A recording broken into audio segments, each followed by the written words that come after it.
ఇప్పుడు మీరు in general గా మీకు ఓకే మీ ఛాలెంజెస్ మీ ఫాదర్స్ తాలూకు ఇమేజ్ని పాడు చేయకుండా ఉంటే చాలరా బాబు, మేము యాడ్ చేయకపోయినా అన్న ఒక కాన్షియస్నెస్ మీకు కంటిన్యూస్ గా ఉండే. తర్వాత మార్కెట్ ని అన్నిటిని తట్టుకుని నిలబడ్డారు. బట్ మీతో పాటు కీరవాణి గారు కూడా వచ్చాడు.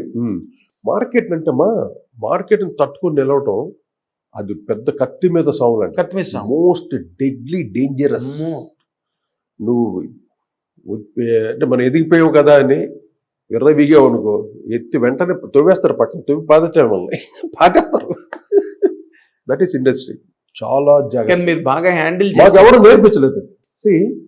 ఇండస్ట్రీలో ఇలా ఉండాలి ఎవడో నేర్పిస్తాడా? ఎందుకు మీరు ఇండస్ట్రీలో పుడితే మీకు ఎక్కడ వీడు పడిపోతారని చూస్తారు ప్రతి ఒక్కరు. ఈయన ఎక్కడ వేసేద్దామని చూస్తారు. ఎప్పుడు పక్కన ఉన్నాడే మనకు తెలుసు అన్ని, కానీ మనం జాగ్రత్తగా వెళ్ళాం ఇండస్ట్రీ. అంటే మీరు చిన్నప్పటి నుంచి ఇండస్ట్రీని చూసాం, బ్లాక్ అండ్ వైట్ నేకెడ్ గా చూసినాం కాబట్టి ఎవరో దగ్గర పెట్టుకుని ఎవరో ఎలా నడుచుకోవాలి, ఎంతవరకు ఉండాలి, ఎంతవరకు అటాచ్మెంట్ ఉండాలి, ఇంతవరకు. అందువల్ల కంప్లీట్ ఫుల్ టైం ప్రొఫెషన్ మీదే ఉన్నాం మేము. ఎవరితో పార్టీలకు వెళ్ళడం, వాళ్ళతో తిరగడం ఏది కాదు. ఏదైనా పార్టీ అంటే మేమే చేసుకుంటాం, కానీ ఇంకోళ్ళతో పార్టీ లేదు, క్వశ్చనే లేదు. అలాగ ఉండేది ఆ రోజుల్లో. ప్రతి ఒక్కరు అడుక్కునేవాడు రెమ్యునరేషన్, ఇంతకు చేయింది ఏం చెప్పండి. నేను అడిగిన అమౌంట్ ఎవడు ఇచ్చేవాడు కాదు. ప్రతి ఓడి వచ్చి అడుక్కోవడం. అంటే అందరికి తెలుసు కదా, నేను సాల్వ్ సార్ కొడుకుని వాడు టీవీ రాజు గారు కొడుకు. చిన్నప్పుడు తెలుసు మన రాజకోటే కదా అడుగుదాం. దానివల్ల ఇబ్బందులు పడ్డారు. ఇబ్బంది ఏముంటుంది అన్న, కాదండి డబ్బుల దగ్గర. డబ్బులు ఇప్పుడు మేము ఏదైనా అప్పులు చేసి ఓన్ ప్రాపర్టీలు కొనేస్తుంటే ఆ రోజుల్లో ఒక్కొక్కరి దగ్గర వసూలు చేసేవాళ్ళం. వచ్చినట్టు ఎవరా అనేది. అంత ఆశలు లేవు మాకు, ఏం లేవు. ఎందుకు మీకు అంత పెద్ద పెద్ద సొంత ఇల్లు ఉంటే మా కార్లు తెలియదు, మీకు తెలీదు. కానంపేటలో ఇల్లు పెద్ద ప్యాలెస్ కదా అది. రేమో ఉన్నాడు, ఆడు కోట్లు సంపాదించాడు పాపం. ఎక్కడ ఇప్పుడు డబ్బు సంపాదించే కొద్దీ నెమ్మది ఉండదు మనసులో. ఇప్పుడు ప్రాప్తం ఒకటి, మనం సంపాదించిన ఒక డబ్బు మీద యాస కలిగి సంపాదించడం ఒకటి. ప్రాప్తంలో ఆనందం ఉంటుంది, సాటిస్ఫాక్షన్ ఉంటుంది. డబ్బు పడి సంపాదించాలి, ఇంకా అది చంపాలి, అది కొనాలి, ఇది కొనాలి, ఇక్కడ సగం అయిపోద్ది. ఆయన ఏంటో ఇప్పుడు ఈ టైంలో వైఫ్ కేమో డైవర్స్ మన ఉద్యోగం ఎందుకు కదంటే మీరు చెప్పిన దానికి పర్సనల్ థింగ్స్ చెప్తున్నా. వాడు అన్ని కోట్లు సంపాదించాడు అందరూ ఎవ్రీబడి నోస్ దాట్. అంటే ఆ రేంజ్కి వెళ్ళిపడారు. అవునండి, మీరు అందుకే ఆ రోజు పలకరించమని అంటే మీకు తెలుసు కదా, పలకరించండి నేను భయపడ్డా. ఎందుకంటే మనం ఎంత విజయ్ గార్డెన్స్ లో తిరిగినా ఆస్కార్కి వెళ్ళిపోయాడు కదా, స్టేజ్కి వచ్చి. కానీ ఇప్పటికీ ఇది లేదు, తనే పలకరించాడు, గుర్తుంది కదా వాడికి. వాడు గుర్తుపెట్టాడు చూడు మిమ్మల్ని. దానికి అసలు ఇదే లేదమ్మా. అది గొప్ప విషయం అండి. మొన్న హాస్పిటల్ నేను మెసేజ్ పెట్టాను, get well soon dear brother, don't worry, we all pray for you అంటే పెట్టాడు. జస్ట్ రికవరింగ్ అని పెట్టాడు. ఎక్కువ పెట్టాడు మెసేజ్, ఆయన షార్ట్ గా పెడతాడు.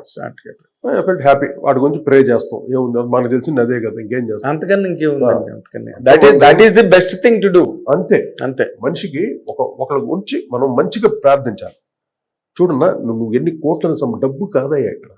మనిషికి ముఖ్యంగా కావాల్సింది వాడు బాగోగులు కూడా కాదు, వాడు ఆరోగ్యంగా ఉండాలి. అది ఫస్ట్ ఆఫ్ ఆల్. హెల్తీగా ఉండడం, ఒక్క జబ్బు రాకుండా. మనిషికి ఏం కావాలి? ఆనందంగా హెల్తీగా ఉండటమే, ఏ జబ్బులు రాకుండా. అది ప్రతి ఒక్కరిని అలా నేను బ్లెస్ చేస్తాను. వాడికి ఏది రాకుండా హెల్తీగా ఉండేటట్టు. ఆరోగ్యమే కోటు పెట్టు, అది మొత్తం అన్ని బంగ్లా కొనేవాళ్ళు, ఊరు కొనేవాళ్ళు. అది ఆ బ్లెస్సింగ్ అది రాంగ్. సార్. హెల్తీగా ఉండడం మనం అది చాలా శ్రేయస్కరం. ఎవరినో మీరు కూడా బ్లెస్ చేస్తే శతమానం, అంతే శతమానం భవతి. ఆరోగ్యంగా ఉండు అన్నట్టు బతకాలి, అంతే సార్. అదే బ్లెస్ చేయాలన్న వాళ్ళు. అదే చెప్పినట్టు మన వాళ్ళు ఎవ్రీథింగ్ వాజ్ స్టేటెడ్ అండి. మళ్ళీ కొత్తగా చెప్పవలసిన అవసరం లేదు. ఆరోగ్యమే మహాభాగ్యం అని చెప్పేశారు. చూడు, ఇల్లు వాకిళ్ళు కాదు, క్యాటిల్ కాదు, ల్యాండ్స్, స్థలాలు, పొలాలు. నేను మిస్ అయ్యా. ఆరోగ్యం గురించి ఎవరు చెప్పలేదు ఆ రోజుల్లో మాకు. ఎంతసేపు పని మీద ఉండేవాడు మేము, ఒక తపస్సు. అవును, మీరు చాలా స్ట్రగుల్ అయ్యేవారు. ముఠామేస్త్రి టైటిల్ సాంగ్ కి మీరు 4 ఎన్ని రోజులు అంటే మీరు వినిపిస్తే నేను సెలెక్ట్ చేయలేకపోయాను సార్. ఏ పాట బాగుంది, ఏ వెర్షన్ బాగుందో చెప్పలేకపోయాను. కూడా అదే దేవుడైన జీవుడైన పాట ఒకటి. ఇవి అంత గొప్ప. ఎందుకంటే కమిట్మెంట్. అది ఒక చిరంజీవి గారు అంటే వాళ్ళకి మైలేజ్ ఎక్కువ, ఫ్యాన్ ఫాలోయింగ్ ఎక్కువ.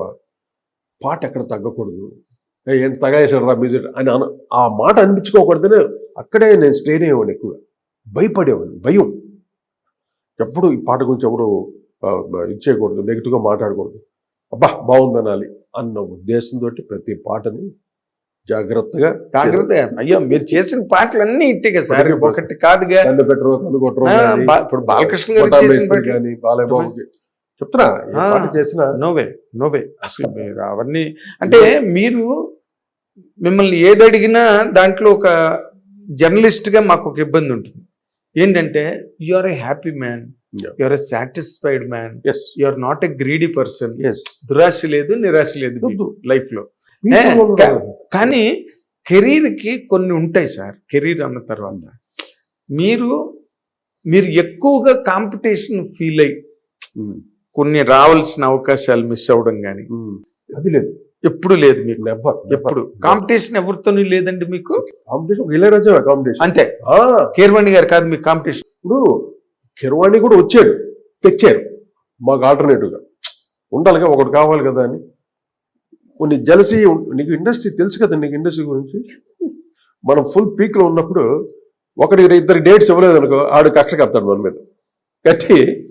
వీళ్ళు చాలా పొగరికైపోయింది రాజ్కోటికి. అసలు ఏది ఒక ఆల్టర్నేటివ్ కావాలి మనకి అని వాళ్ళు ప్రారంభిస్తారు. ఎవరో ఒక ఆల్టర్నేటివ్ తీసుకొస్తారు. ఇప్పుడు అలాగే కదా సీతారామ శాస్త్రి గారిని విశ్వనాథ్ గారు తెచ్చింది కూడా అలాగే కదా, వేటూరు గారి మీద కోపంతో. This natural.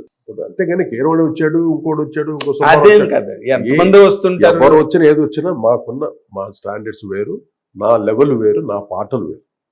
నా పాటలతో నో కంపారిజన్. ఒక్కొక్కరికి స్టైల్ ఉంటుంది. ఎందుకు సార్ రాఘవేంద్ర గారు రాజసింహ షూటింగ్ అవుతుంటే